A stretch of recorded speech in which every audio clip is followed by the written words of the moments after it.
In exactly 90 minutes, a man's entire career will be destroyed by 3 words he said in an elevator. But right now, he has no idea. Kevin Wu stands in the lobby of Global Tech Solutions, Senior Marketing Manager, 12 years with the company. He's speaking Mandarin with 2 visiting colleagues. A black woman in jeans walks past them, carrying a box. Kevin laughs. Look at that servant. Black woman carrying boxes, probably here to clean toilets or deliver food.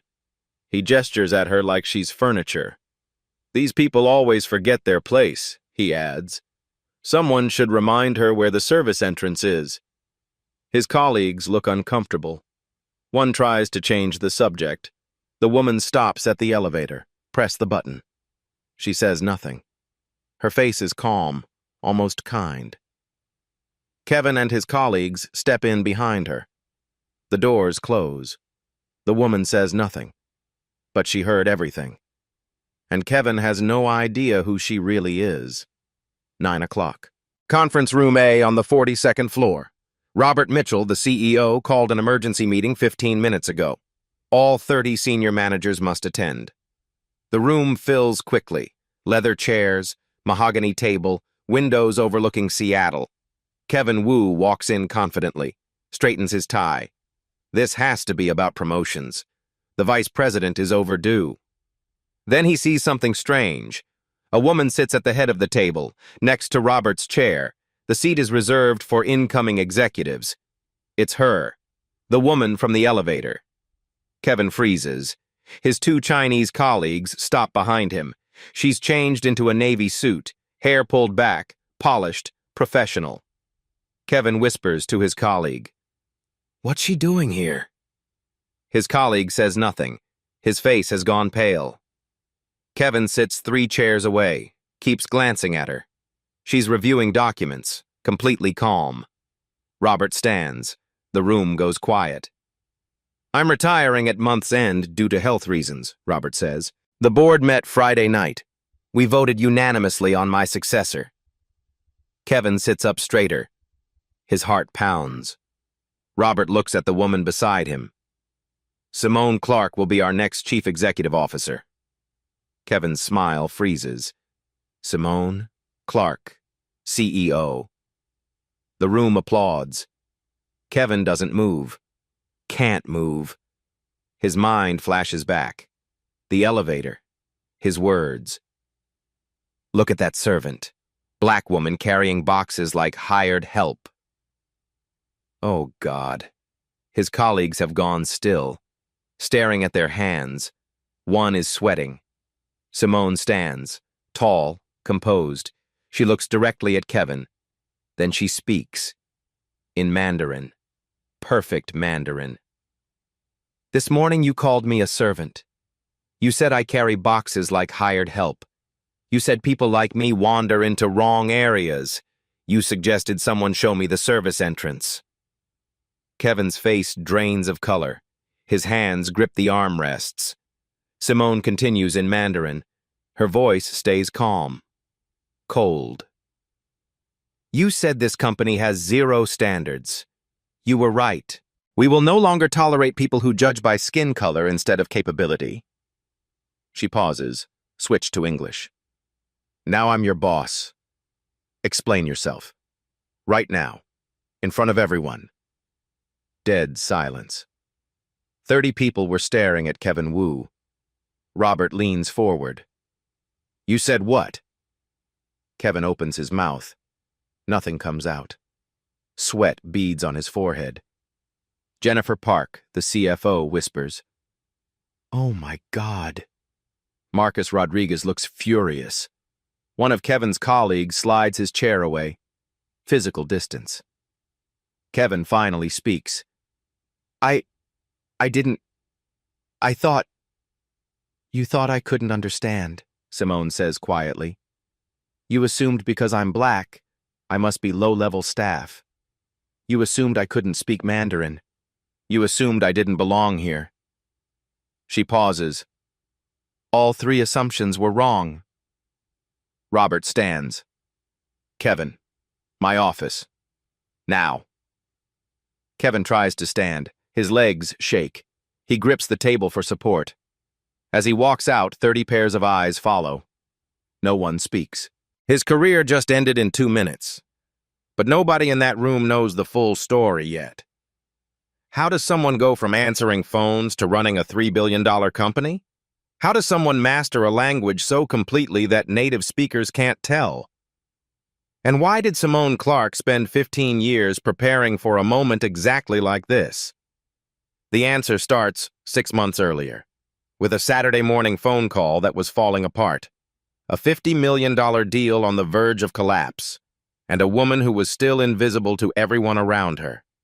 6 months earlier, Saturday morning, 9:15.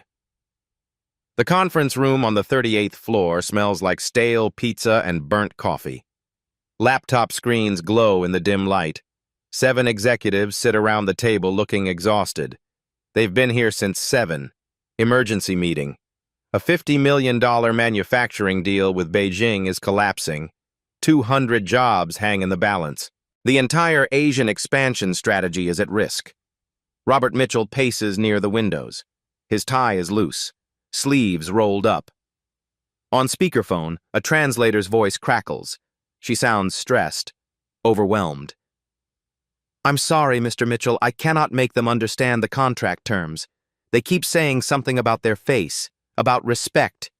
I've translated the words correctly, but they're getting more upset." Through the phone, angry Mandarin voices overlap.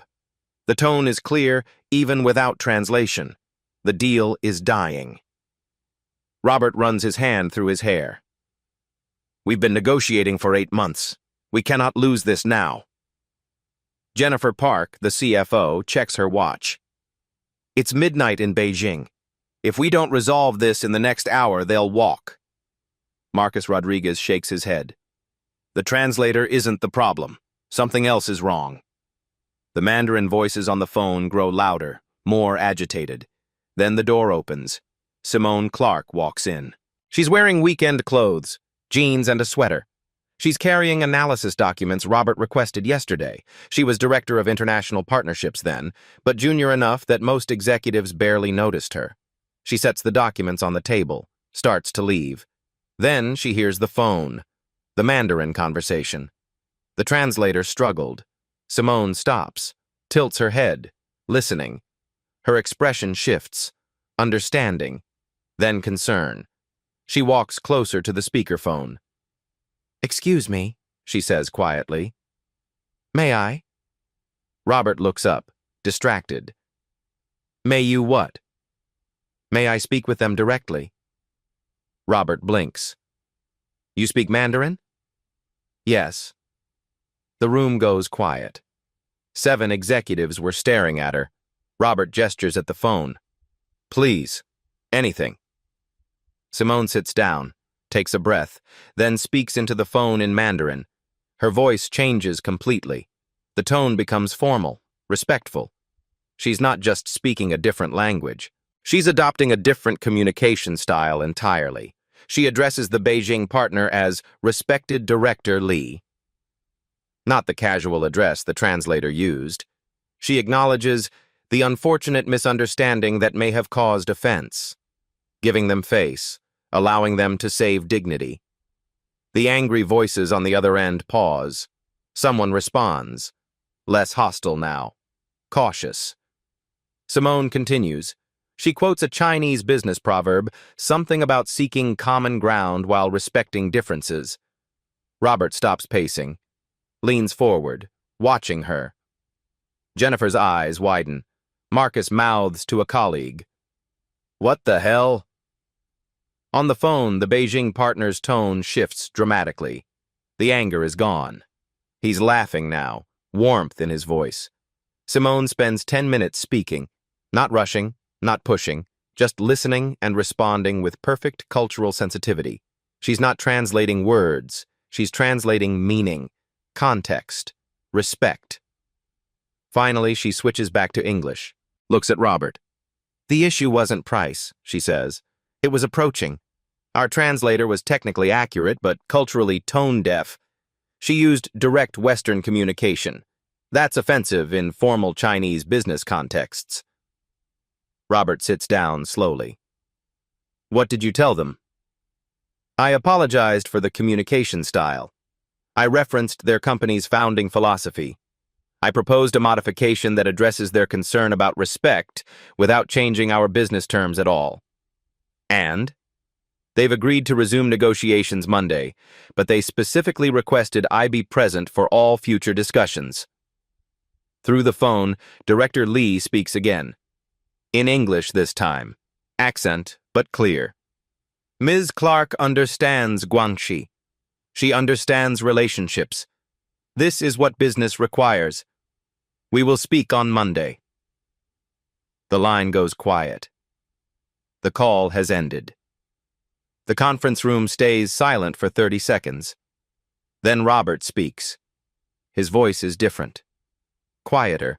How long have you spoken Mandarin? 15 years. I started in community center classes when I was in foster care. Jennifer leans forward. This never came up in your interview. Simone's response is simple, honest. No one asked. Robert stares at her, really seeing her for the first time in 2 years. How many languages do you speak? 4 fluently, 3 conversations. Robert stands, walks to the window, looks out at the city for a long moment. Then he turns back. We've been blind. He pulls Simone aside after the meeting, away from the others. I've watched you for 2 years. You observe. You speak last. I thought you were cautious. Now I realize you were reading rooms in ways we couldn't see. Simone says nothing, just waits. I need people who see what I miss, Robert says. Starting Monday, you report directly to me. But that Saturday morning wasn't really the beginning of Simone's story. It was just the moment someone finally noticed what she'd been building in silence for 15 years. The real beginning started much earlier, in a small apartment in Tacoma, with a woman who had nothing except a stubborn refusal to stay invisible, 15 years before that Saturday morning. Simone Clark is 23 years old. Small apartment in Tacoma. Thin walls. My neighbor's TV is bleeding through every night. She works 2 jobs. Day job, receptionist at an international shipping company, answer phones, schedules meetings, invisible to people who pass her desk. Night job, cleaning offices in a tech building, 11 p.m. to 5 a.m. Then home, shower, straight to her day job. On her bathroom mirror, a college acceptance letter. Deferred. Couldn't afford tuition. The tape is yellowing now. One Thursday night, she's vacuuming an executive floor. Building empty. Lights off. Except 2 executives are in the conference room down the hall. Their voices carry through glass walls. We need someone who speaks Chinese. None of our staff can handle Shanghai expansion. We're losing deals because of language barriers. Simone stops vacuuming, stands there in the dim hallway. She thinks about that sentence for 3 days. The following Wednesday, she's at the community center. Bulletin board by the entrance, flyers for yoga, food bank schedules, ESL tutoring. One flyer catches her eye. Free Mandarin classes, Wednesday 7 p.m. That evening she walks into a classroom, folding chairs, whiteboard. 8 students were already seated. An older woman stands at the front. 70, maybe older, white hair in a bun. Kind eyes behind wireframe glasses. I'm Professor Eleanor Chang. I taught linguistics for 40 years. Now I volunteer because language shouldn't belong only to people who can afford it. Simone sits in the back row. After class, Professor Chang approaches. You have a natural ear for tones. Why Mandarin? Simone hesitates. Then tell the truth. I want to be in the room where decisions are made, not cleaning it. Professor Chang studies her. Come early next week, I'll give you extra materials. That begins 5 years of Wednesday evenings. Professor Chang sees something in Simone, gives her books, stays late to practice, pushes her harder than other students. One night, The professor asks again, "Why are you really here?" Simone hasn't told anyone this story. "When I was 8, I was in foster care. A social worker discussed my case on the phone. In Spanish. I didn't understand a word. I just sat there while they decided my future. I felt powerless." Her voice gets quieter. "I never wanted to be locked out of a conversation again. Every language I learn is a door I can open myself." Professor Chang nods, reaches into her bag. She pulls out a small jade pendant on a silver chain. Chinese characters carved into the stone. "This means resilience, the ability to bend without breaking, to persist." She places it in Simone's hand. "You already have this quality. Wear it. Remember what you're capable of." Simone wears that pendant every day for 15 years. She studies during lunch breaks, listens to Mandarin podcasts between jobs, flashcards taped to her steering wheel. She saves tip money in a jar. Certification exam, $450. Takes 9 months to fill it. She passes the exam first attempt. Professor Chang cries when Simone shows her the certificate. "The world underestimates quiet people," the professor says. "Let them. When you finally speak, make sure they remember." 2 years later, Professor Chang passes away.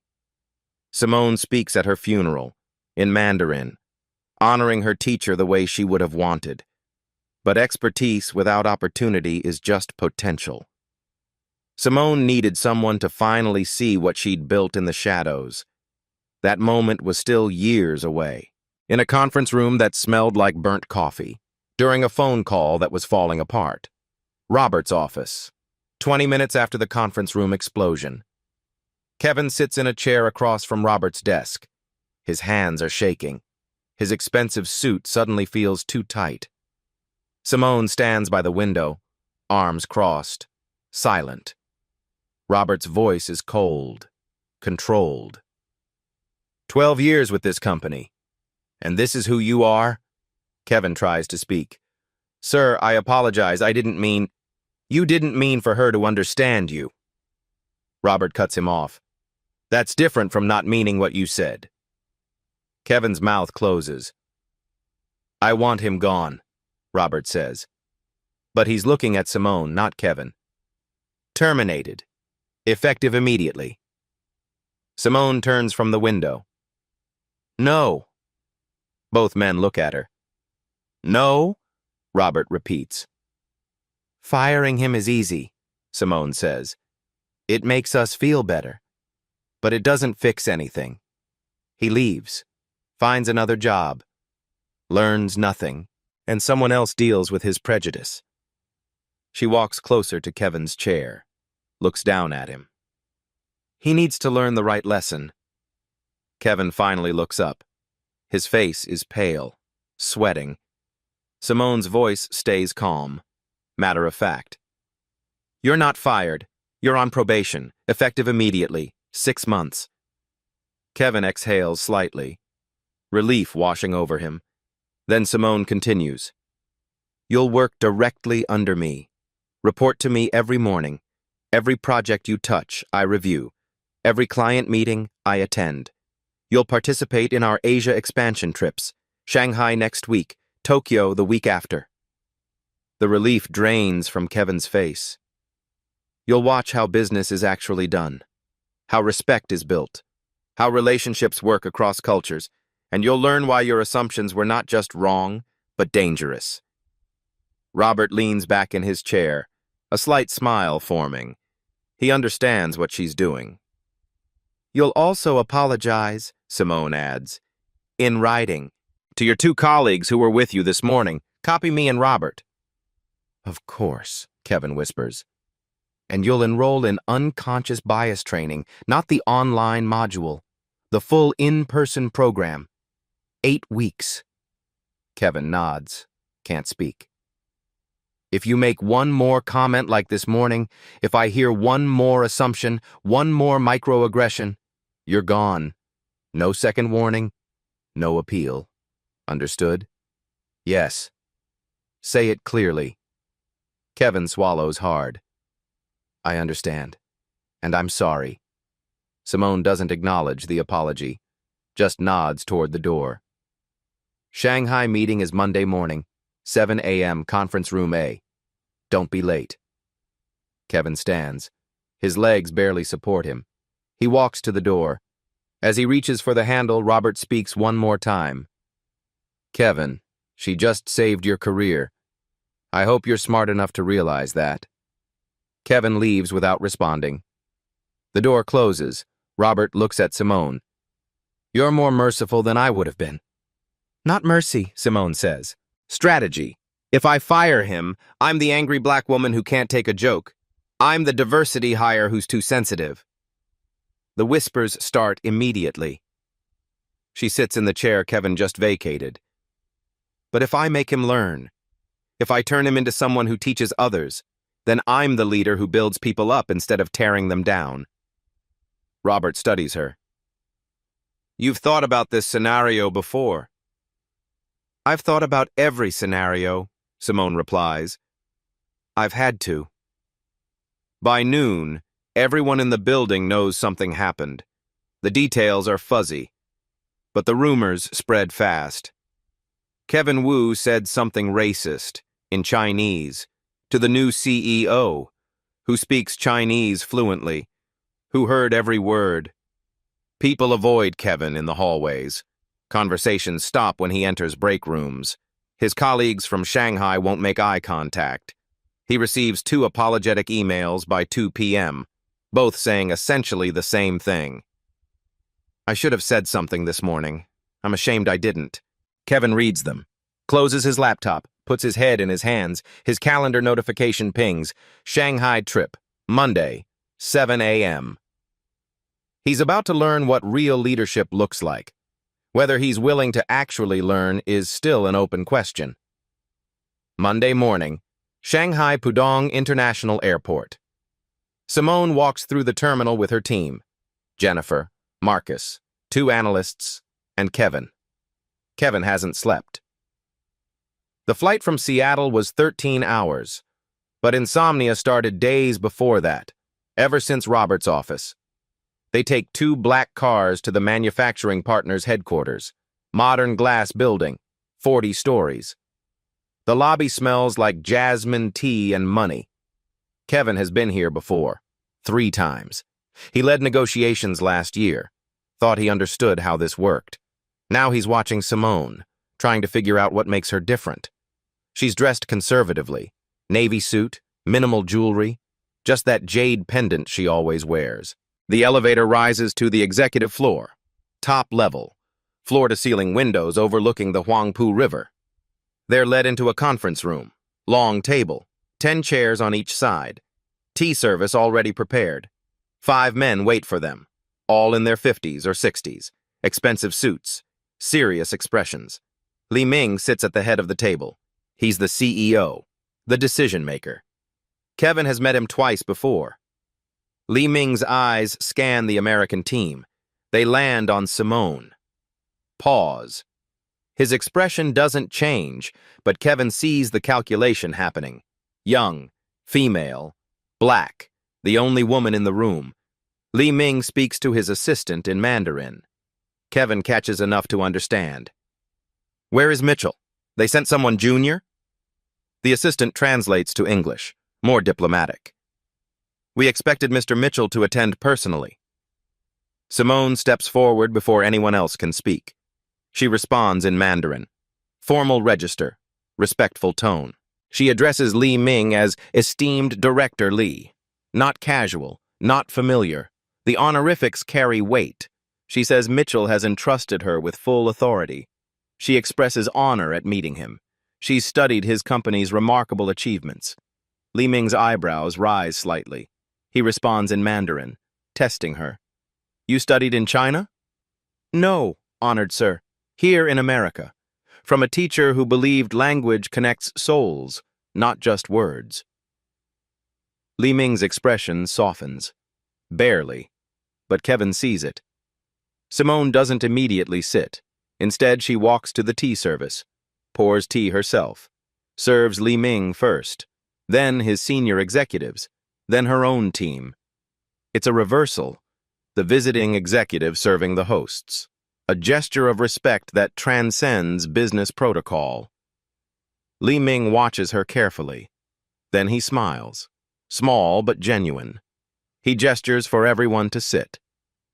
The meeting begins. Kevin has sat through dozens of these negotiations. They usually follow a pattern. Americans present proposals. Chinese partners ask questions. Both sides dance around issues for hours. Everything is indirect, implied. But Simone doesn't present a proposal. Instead, she asks Li Ming about the calligraphy hanging on the wall behind him. She recognizes the style. Running script. She mentions Wang Xiji's influence, classical Chinese art. Li Ming's eyes light up. He's surprised, pleased. You know calligraphy? Only enough to appreciate masters like yourself. Li Ming laughs. Actually, I laugh. I am no master, but I practice daily. My grandfather taught me. Practice itself is the teaching, Simone says in Mandarin, quoting a Chinese proverb. Gong fu bu fu yu xin ren. Effort never betrays those with heart. Li Ming sets down his teacup, leans forward. The business posture is gone. This is personal now. For 20 minutes, they discuss philosophy, company values, the founder's vision that Li Ming's father worked under. Simone has studied their company history. She knows details that Kevin never bothered learning. She references their founder's principle written in the lobby downstairs. Harmony through mutual benefit. Then, so smoothly Kevin almost misses it, she pivots to business. She doesn't push, doesn't pressure. She proposes an expansion that honors their existing relationship, that builds on trust already established. She uses the concept of guanxi, relationship-based business, not transactional. Relational. Li Ming listens, nods, asks questions. His questions aren't challenges. They're genuine curiosity. He wants to understand her thinking. The meeting runs 2 hours. Teacups refilled 4 times. That's a sign. In Chinese business culture, continued tea service means continued interest. Finally, Li Ming speaks. In English this time. So everyone understands. Global Tech has sent us many representatives over the years. You are the first who sees us, not as vendors, as partners. He pauses. I will recommend to my board that we expand our contract. An additional $80 million over 2 years. Jennifer's poker face cracks. $80 million was beyond their projections. Li Ming continues. And I request that all future negotiations be conducted with Ms. Clark specifically. Simone bows her head slightly, respectful, not triumphant. As they leave the building, Kevin walks in silence. Marcus whispers to Jennifer, "Did that just happen?" Kevin heard everything, saw everything. Simone didn't just speak the language. She understood the culture, the unspoken rules, the way respect is built, the way relationships are valued over transactions. Everything Kevin thought he knew about international business just got rewritten, and the lesson was just beginning, because Tokyo was next, and that presentation would be even harder. 2 weeks later, Tokyo. The presentation that will either secure Global Tech's biggest partnership ever or destroy Simone's credibility before she even officially becomes CEO. $200 million, 5 Japanese tech companies forming a consortium. All of them need to say yes. The meeting is scheduled for 2 p.m. at the Tokyo headquarters of Nakamura Industries. They're the lead company in the consortium. Simone's team arrives at 1:30, early, respectful. Kevin is with them again. He's been quieter since Shanghai, watching more, talking less. They're led to a conference room on the 52nd floor. Mount Fuji is visible in the distance through floor-to-ceiling windows. The room is minimalist, beautiful, intimidating. 6 Japanese executives wait. All men, All senior level. Traditional dark suits. Serious expressions. The lead executive is Tanaka-san. 60 years old, former engineer. Built his company from nothing. Kevin has read his file. Tanaka doesn't trust Western companies. Thinks they don't understand Japanese business culture. Simone sets her laptop on the table, connects the cable to the projection system. Nothing happens. She tries again, still nothing. The screen stays blank. Marcus checks the cables. The system's not recognizing the laptop.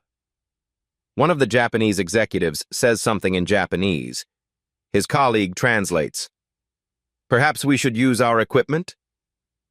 But Simone's presentation is formatted specifically for her laptop. Graphics, data, video testimonials. None of it will transfer quickly. Jennifer checks her phone. The translator is stuck in traffic. Accident on the expressway. She won't be here for 40 minutes. Kevin watches Simone's face, waiting for panic, for frustration. Her expression doesn't change. Calm, centered. She removes the cable, closes her laptop. Then she does something unexpected. She picks up a marker, walks to the whiteboard at the front of the room, and she begins speaking. In Japanese. Her opening line is an apology, humble, respectful. I apologize for the technical difficulties, but I'm honored to speak with you directly. Tanaka-san's eyebrows rise. He wasn't expecting this. Simone performs the business card exchange, the Meishi ritual. She presents her card with both hands, slight bow. She receives each executive's card the same way, studies each one carefully before setting it down. The proper respect. Kevin has done this ritual before, but never like this. Never with this level of attention. Tanaka-san speaks, in Japanese. Your Japanese is unexpected. As is your interest in partnering with us, Simone replies in Japanese. Let me explain why this partnership honors both our companies. She starts drawing on the whiteboard. Market diagrams, growth projections. But she's explaining everything in Japanese, using Japanese business terminology. She references Kaizen, continuous improvement, a core Japanese business philosophy. She talks about omotenashi, hospitality, the art of anticipating needs. These aren't just words she learned. She understands what they mean in context, in culture. Kevin has sat through Jennifer's PowerPoint presentations on these same topics. Bullet points, charts, statistics. This is completely different. Simone is having a conversation, building a relationship. She explains Global Tech's commitment to long-term partnership. Not quarterly profits, not short-term gains. Relationship built on trust over time. She uses the Japanese concept of way harmony. She explains how their partnership would create harmony between American innovation and Japanese precision. Then Tanaka-san asks the question Kevin was dreading. Why should we trust an American company to understand our market? Your country thinks in quarters. We think in generations. Simone sets down the marker, faces him directly. She responds in Japanese. Because I don't presume to fully understand. I come asking to learn from you, to build something together that respects both our ways. She pauses. Trust isn't given in presentations. It's built through shinrai, trust developed over time through consistent action. This meeting is just the first step. The room goes quiet. Tanaka-san studies her. Long pause. Kevin can hear his own heartbeat. Then Tanaka-san smiles. Small but real. When can you start? Jennifer blinks, looks at Marcus. Did he just agree? We would need board approval, Simone says. Both yours and ours. You will have my recommendation, Tanaka-san replies, still in Japanese. And I will request that you personally lead the implementation. He switches to English, speaking directly to the room. In 30 years of business, no Western executive has shown this level of respect. Your teacher trained you well. After the meeting, in the elevator going down, nobody speaks for 3 floors. Then, Jennifer breaks. What just happened? She closed a $200 million deal with a whiteboard marker, Marcus says. That's what happened. Kevin says nothing, just stares at the elevator numbers descending. That evening, back at the hotel, Kevin knocks on Simone's door. She opens it, still in her business attire, working on her laptop. Yes? Kevin struggles to find words. I need to say something. Simone waits. I was wrong. Entirely wrong. About you. About what matters in leadership. About everything. His voice is shaking slightly. I thought language was just words. I thought you were just a translator. I didn't understand that you were building bridges, creating relationships, actually seeing people. Simone's expression doesn't soften, but she listens. I've worked in international business for 12 years, Kevin continues, and I just learned more watching you this week than I learned in all that time. Then learn from it, Simone says. Not warm, not cold, just factual. Don't just apologize. Be different. She starts to close the door, then pauses. Shanghai and Tokyo weren't about language, Kevin. They were about respect. Something you clearly need to practice. The door closes. Kevin stands in the hallway alone. His phone buzzes. Calendar reminder. All company meeting Wednesday morning. Simone's official introduction as CEO to the entire staff, 500 employees. And Kevin knows what's coming. He's going to have to publicly apologize in front of everyone he's ever worked with. The real reckoning hasn't even started yet. Wednesday morning, 10 o'clock. The company auditorium holds 500 seats. Every single one is filled. People stand along the back wall. The energy is electric. Nervous. Everyone has heard something. The rumors have been flying for 3 days. Kevin Wu said something racist to the new CEO. Who speaks Chinese? Who heard everything? But nobody knows the full story yet. Kevin sits in the middle section, 7th row. He's surrounded by his department, but there's space around him. People shifted their chairs slightly, creating distance. He hasn't slept properly in a week. The stage is simple. Podium with microphone. Large screen behind it showing the company logo. 2 chairs to the side where Robert and Jennifer sit. At exactly 10 o'clock, Simone walks onto the stage. She's wearing a charcoal suit. Professional but not overly formal. That jade pendant is visible at her collar. The room quiets immediately. I know what you're thinking, Simone begins. No podium. She stands at the front of the stage, visible, vulnerable. Some of you are excited. Some are skeptical. Some are wondering how someone who answered phones 5 years ago is standing here now. People shift in their seats. She's naming the elephant in the room. That's fair. I wonder the same thing sometimes. A few nervous laughs. The honesty disarms the room. Let me tell you who I am. Not my resume, who I actually am. She talks about foster care, about learning languages in community centers while working 2 jobs, about being underestimated her entire life. I learned early that the world makes assumptions about where you come from, what you're capable of. What rooms do you belong in? Her voice is steady, clear. I've spent my life proving assumptions wrong, not to spite anyone, but because I refuse to let someone else's limited vision define my potential. The room is completely silent now, people leaning forward. And I'll be honest, last Monday morning someone in this company made assumptions about me, harmful assumptions, based solely on how I looked. Kevin's stomach drops. This is it. That person is here today, and he's asked to speak. I've agreed to let him. Simone looks directly at Kevin, nods once. Kevin stands. His legs feel weak. 500 people turn to look at him. He walks to the aisle. Every step feels like miles. His colleagues watch him pass. No one meets his eyes. He climbs the stairs to the stage, stands next to Simone. She steps aside, gives him the space. Kevin faces the audience. His hands are shaking. My name is Kevin Wu. Monday morning, I said something inexcusable. I saw Ms. Clark in the lobby, and I made assumptions based on her race. I called her a servant, in Mandarin, because I thought she wouldn't understand. His voice cracks. He clears his throat, continues. I was wrong in every possible way. Wrong about who she was.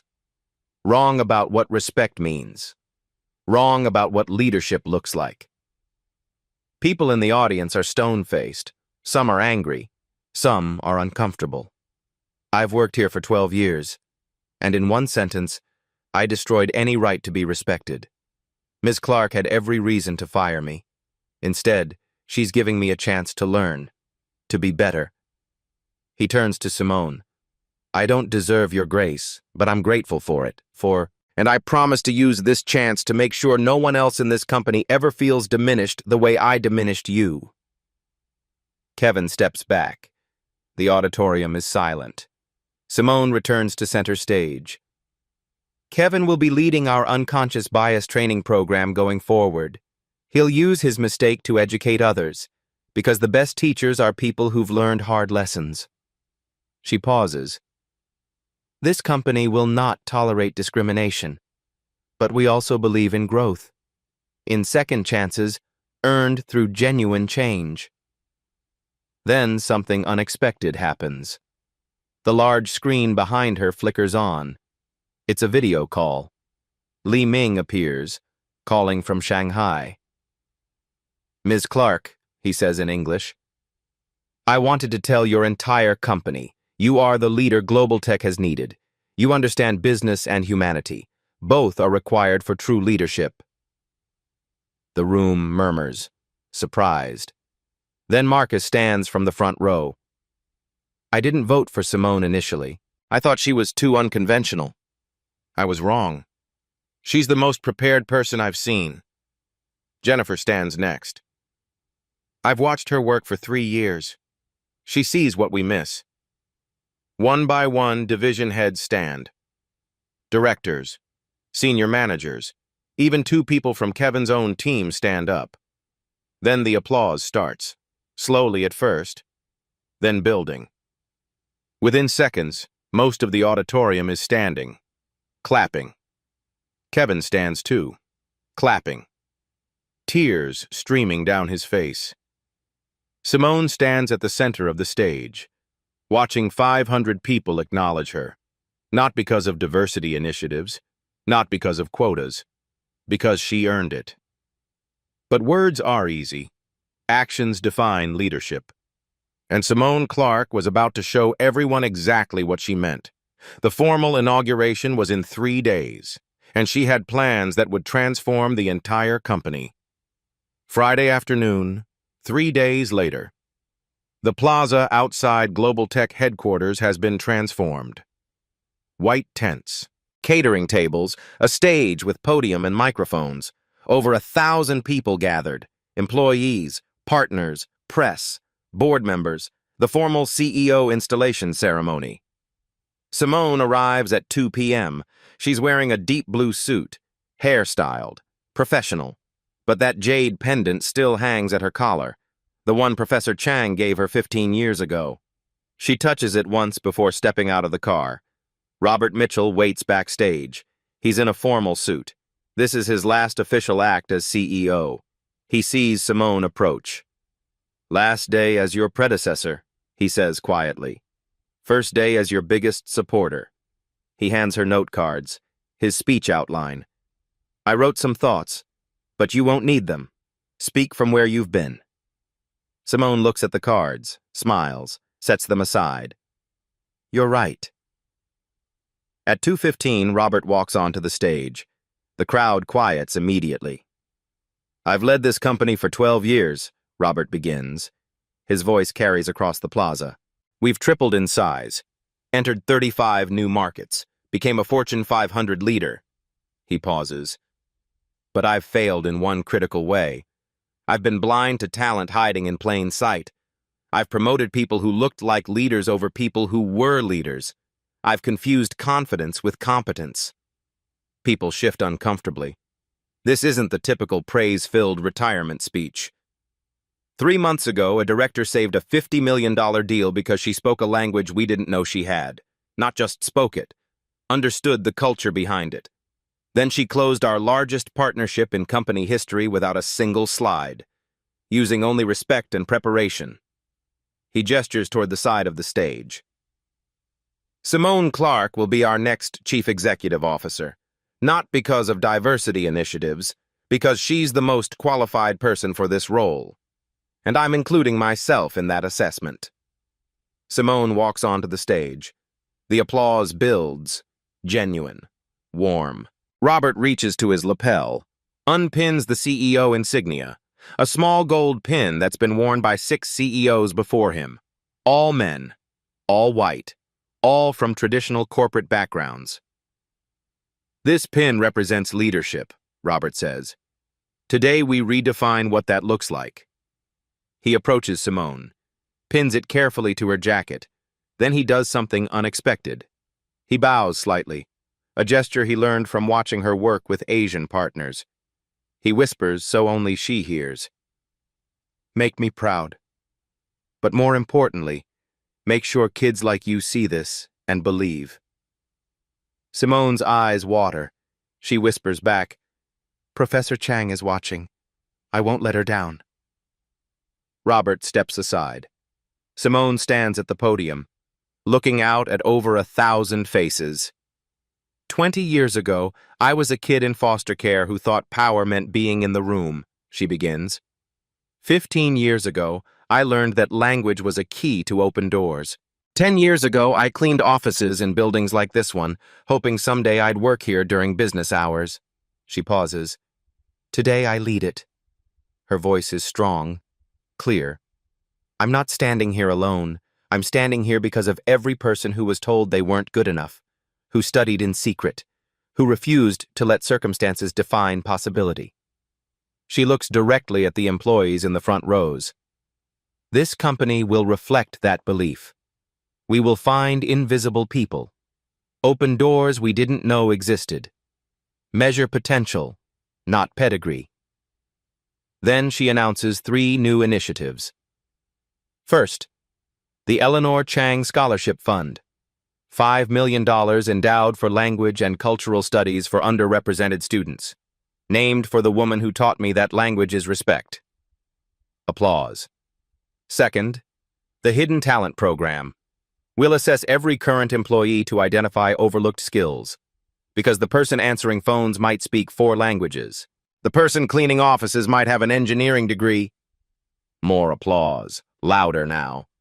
Third, the Door Opening Initiative, partnership with foster care systems nationwide to provide mentorship and career pathways, because every kid deserves to see the possibility. The crowd stands, applauding. Simone steps back from the podium. Then someone approaches from the side of the stage. A woman in her 40s, Asian, carrying a small wooden box. Simone's breath catches. She recognizes her. Professor Chang's daughter. The woman walks to Simone, opens the box. Inside are teaching materials, flashcards with Chinese characters, handwritten notes in Eleanor Chang's distinctive script. A small folder. The daughter speaks quietly, but the microphone catches it. My mother wanted you to have these when you made it. She always knew you would. She hands Simone a note from the folder. Simone reads it. Her hands start shaking. The note says, For when you teach others. Because that's what leaders do. Love always, Eleanor. Simone breaks. Right there on stage in front of 1,000 people. Tears streamed down her face. Jennifer and Marcus move forward instinctively, supportive, present. The applause continues. But it's different now. Softer, understanding. This isn't just a corporate ceremony anymore. It's a moment of human connection, of legacy honored, of a promise fulfilled. Simone composes herself, wipes her eyes, speaks into the microphone one more time. Professor Chang taught me that the world underestimates quiet people. She said, let them. When you finally speak, make sure they remember. She holds up the teaching materials. I'm speaking now, and I'll make sure you remember. The sun sets behind the Seattle skyline. Golden light washing over the plaza, the stage, the crowd. The woman who went from invisible to undeniable. The camera pans back, shows the view through the glass walls into the building lobby. The reception desk where Simone once sat. Empty now, but symbolic. From answering phones to leading billions. From servant to CEO. From assumption to undeniable truth. But this wasn't the end of the story. It was just the beginning of what Simone Clark would build. 6 months pass. The numbers tell part of the story. Stock price up 43%. Employee satisfaction scores the highest in company history. Revenue growth exceeded projections by 30%. But numbers don't capture everything. The Hidden Talent Program uncovers 156 employees with skills the company never knew existed. 89 different languages spoken by current staff. Degrees from other countries that were never mentioned in interviews. Certifications earned at night while working day jobs. Luis Hernandez worked as a janitor for 3 years. Night shift. He never told anyone he had an engineering degree from Venezuela. On his application, he only listed facilities maintenance. Now he's an assistant engineer in product development. Training new employees. He stands in front of a room explaining circuit design, in Spanish first, then English, making sure everyone understands. CEO Simone changed my life, he says in an interview for the company newsletter. She asked what languages I spoke. I said Spanish. She asked what else I knew. I told her about my degree. 1 week later, I had an interview for engineering. Jasmine Reed was the receptionist who replaced Simone 5 years ago. She watched Simone's path, wondered if it was possible for her too. Now she leads the customer experience team, 40 people reporting to her. I saw her trajectory, Jasmine says. She showed me I could follow it, not the exact same path, but my own path. That's what representation means. The scholarship fund receives 2,000 applications in the first month. They award 50 scholarships, full tuition for language and cultural studies. One recipient is Maya Johnson, 19 years old, grew up in foster care in Detroit, studying Mandarin and international business. She speaks at a scholarship event in November. When I saw a black woman who started where I started to get to where she got, I finally believed it was possible. Not easy, but it's possible. Kevin Wu stands in a training room every Tuesday and Thursday, teaching unconscious bias awareness to new employees and existing managers. He starts every session the same way.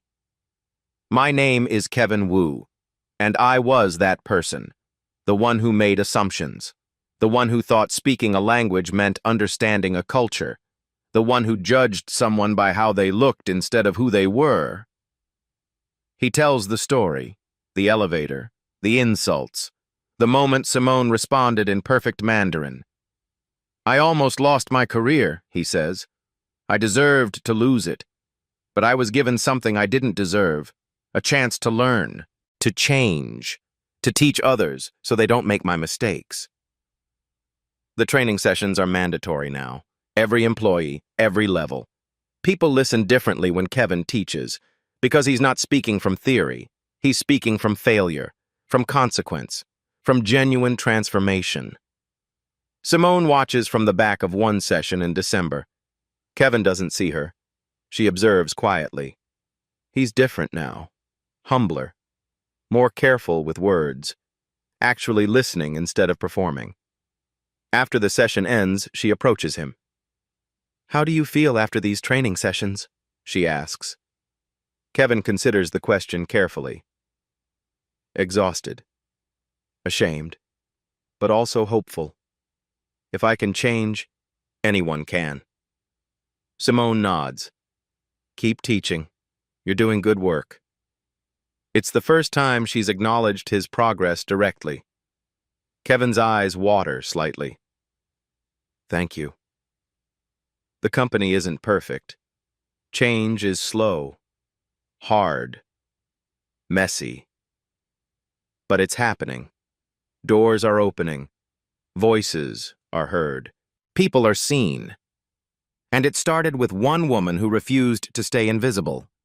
One woman who spent 15 years building skills in silence. One woman who touched a jade pendant every morning and remembered a teacher's words. Let them underestimate you. When you finally speak, make sure they remember. They remembered. Wednesday evening, 7 o'clock. Simone walks into a community center classroom in Tacoma, the same one where she learned Mandarin 15 years ago. Folding chairs, whiteboard. 12 students are waiting. Different ages, different backgrounds. All here for free language classes. Simone teaches now. Every Wednesday. Just like Professor Chang did. She uses the same teaching materials. The flashcards. The handwritten notes. The curriculum Eleanor Chang developed over 40 years. A student raises her hand. Maria. She's 35, works 2 jobs, studying Mandarin at night. Why does a CEO come here to teach? Maria asks, genuinely curious. Simone sets down the marker, smiles. I never stopped being a teacher. I just have a bigger classroom now. She explains that leadership isn't about the corner office. It's about opening doors, seeing people, creating possibilities where others see limitations. After class, Maria approaches her privately. I clean offices downtown, like you used to, but I have a business degree from Guatemala. Nobody asks. Nobody cares. Simone pulls out her phone, types a name and email. Send your resume here. Reference my name. Someone will interview you within a week. Maria's eyes fill with tears. Just like that? Just like that. Talent deserves recognition, not permission. The community center closes at 9. Simone drives back toward downtown Seattle. She thinks about the person pouring coffee at Starbucks this morning, the one who served her in perfect English, but she heard him speaking Tagalog to a coworker. 3 languages at least. She thinks about the security guard at Global Tech, the one who always says good morning in 5 different languages depending on who walks through the door. She thinks about all the people doing jobs that others consider low-level. People with stories no one asks about, talents no one discovers, because no one bothers to ask the right questions. The next Simone Clark is out there right now, working 2 jobs, studying at night, building skills in silence, waiting for someone to finally see them. The question is simple. Will you be the person who sees them, or the person who walks past them every single day without noticing? Your answer to that question changes everything, not just for them, for you too. Because the world needs more people who see, who ask, who open doors instead of assuming they should stay closed. Start today. Ask someone their story. You might be surprised by what you discover.